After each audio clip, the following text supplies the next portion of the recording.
bu dee abonné go ci sunu page bi mën nga bës foofu ñu bind s'abonner nga bësaale cloche boobu ngir ngay mën di am sunu yeneen i notification wala saa sunu dugalee beneen vidéo bu bees.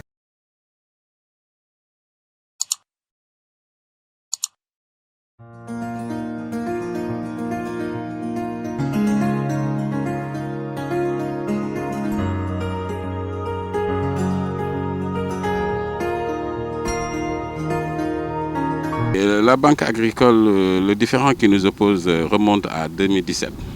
Donc, dans le cadre du projet de renforcement de résilience qui a été financé par Oshiwa. Donc, nous accompagnons les groupements de femmes productrices dans cette localité du Delta, 260 groupements en l'occurrence, et nous les accompagnons au niveau de l'accès à la terre, l'accès à l'énergie et l'accès à l'information sur les changements climatiques.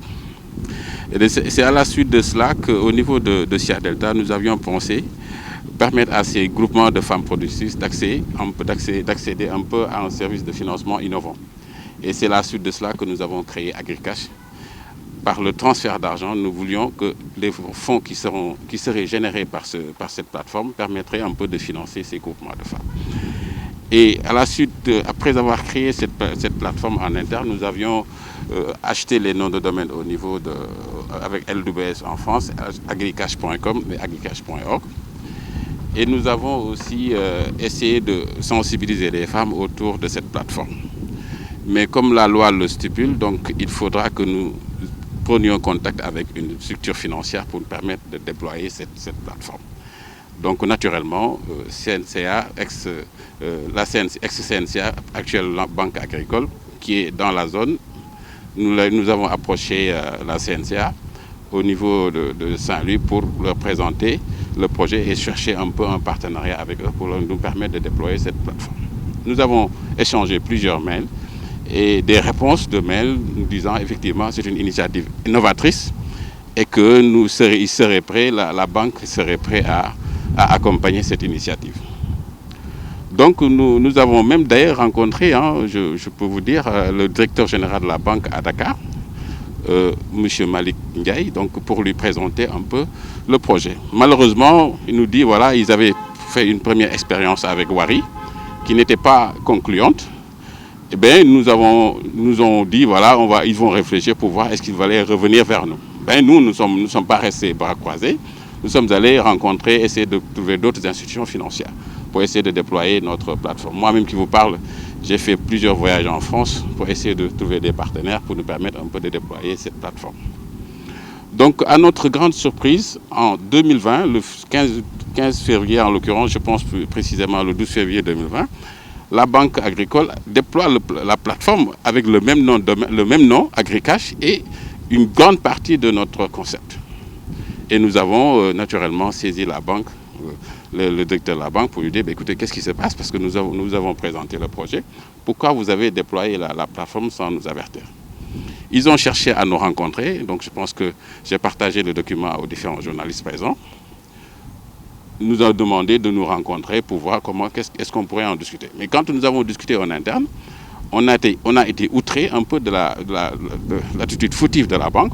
Et on s'est dit, voilà, il nous faudrait vraiment rester en justice parce que nous ne pourrions plus avoir AgriCash comme instrument, plateforme qui nous permettrait de déployer notre initiative. Et ensuite, cette banque nous avait doublé en déclarant la marque au niveau de l'OAPI. Donc, c'est la raison pour laquelle nous sommes un peu dans les procédures judiciaires depuis quelques mois. Donc, nos avocats ont pris connaissance du dossier et ils sont en train de faire des différentes conclusions pour que justice soit rendue. Absolument, un préjudice énorme parce que c'est quand même 260 groupements de femmes productrices qui vraiment espéraient à travers cette plateforme de mobiliser des fonds, de faire des achats groupés parce qu'au-delà de l'aspect transfert d'argent, il y avait cette possibilité d'avoir du financement, d'avoir aussi la possibilité de faire des achats groupés, acheter des intrants ensemble et d'avoir une porte-monnaie électronique, quel que soit son terroir, quelle que soit la localité où la productrice se trouve. Donc, véritablement, c'est C'est un préjudice énorme pour les bénéficiaires, mais aussi pour nous-mêmes au niveau de SIA Delta, parce que c'est une innovation qu'on a pensée, on a travaillé dessus, on a requis un peu une plateforme, en fait, une structure qui devait nous faire le développement web et mobile. On avait même signé une entente de confidentialité, Corkel Technologies. Nous avons investi un peu d'argent pour essayer de développer cette initiative. Mais nous attendions évidemment l'agrément d'une banque, parce que naturellement, pour mettre en place cette plateforme, il nous fallait l'agrément d'une banque.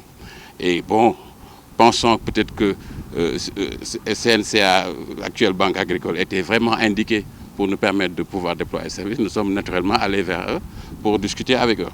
Mais sans scrupule, ils ont lancé le projet sans nous avertir et causant des dommages extrêmement importants et un préjudice incommensurable que nous ne pouvons pas estimer. Et à quelle étape? Au cinquième tour de conclusion. Je pense que le 5 qui arrive, nous aurons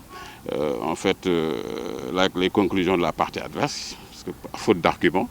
Mais je pense que nous aurons, le droit sera dit dans cette affaire, parce que nous avons été outrés vraiment de ce comportement fautif, parce que nous ne sommes pas dans des débats de déclaration au niveau de l'OAPI, parce qu'ils veulent nous embarquer vers ça, mais c'est l'attitude de la banque, de façon déloyale, sans scrupule, que nous récusons.